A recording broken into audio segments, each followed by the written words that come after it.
வேடிக்கை என்னன்னா, எங்கள் கணக்கு டீச்சர் சாந்தகுமாரின் பேர், எனக்கு அசிஸ்டண்ட்டாக இருந்தவங்க. அவங்க வந்து ஒரு கணக்கு கேட்டிருந்தாங்க சார். காலமும் நேரமும் ஒரு கணக்கு கேட்டிருந்தாங்க. 10 பேர் சேர்ந்து ஒரு தார் ரோடை 20 நாளில் போடுறாங்க. அதே ரோடை 15 பேர் சேர்ந்து எத்தனை நாளில் போடுவாங்க? இதே ஆள் மேற்படி ஆள் எழுதிக்கிறான் சார். இது அனாவசியமான கேள்வி. ஏற்கனவே 10 பேர் போட்ட ரோடை 15 பேர் எதுக்கு போடணும்னு எழுதிக்கிறான் சார்.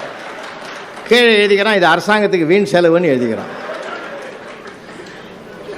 அவங்க அந்த பேப்பரை தூக்கி நீ ஏங்கிட்ட வந்துட்டாங்க சார். நீ செல்லம் கொடுத்தா இந்த பசங்கள்லாம் கெட்டு போச்சு, இப்படி எழுதிக்கிறான் பார். நான் சொன்னேன், நீங்கள் போடுற கணக்கு வேறு, அவன் சமுதாயத்தை கணக்கு பண்ணி எழுதிக்கிறான்.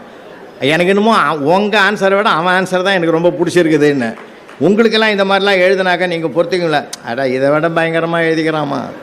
காந்தி ஜெயந்தி குறிப்பு வரைக்குன்னு கேட்டிருந்தேன். காந்தியை பற்றி 4 வரி எழுதிட்டு அடுத்த வரி எழுதிக்கிறான். ஜெயந்தியை பற்றி எனக்கு எதுவும் தெரியாதுன்னு எழுதிக்கிறான் சார். அவன் அப்படி தான் சார் இருப்பான். பையன்னா குழந்தைத்தனம் இருக்கும், வேடிக்கை இருக்கும், விளையாட்டு இருக்கும், எல்லாமே இருக்கும். அதை நாம் தான் பெருந்தன்மையோடு ரசனையோடு ஏற்றுக்கணும். அந்த ரசனையோடு ஏற்று அந்த குறும்புத்தனத்தை ரசித்து அவனை நீங்கள் நெறிப்படுத்தினீங்கன்னு வச்சுங்க, அவன் தான் சார் பின்னாடி பெரிய ஆளாக வரும்.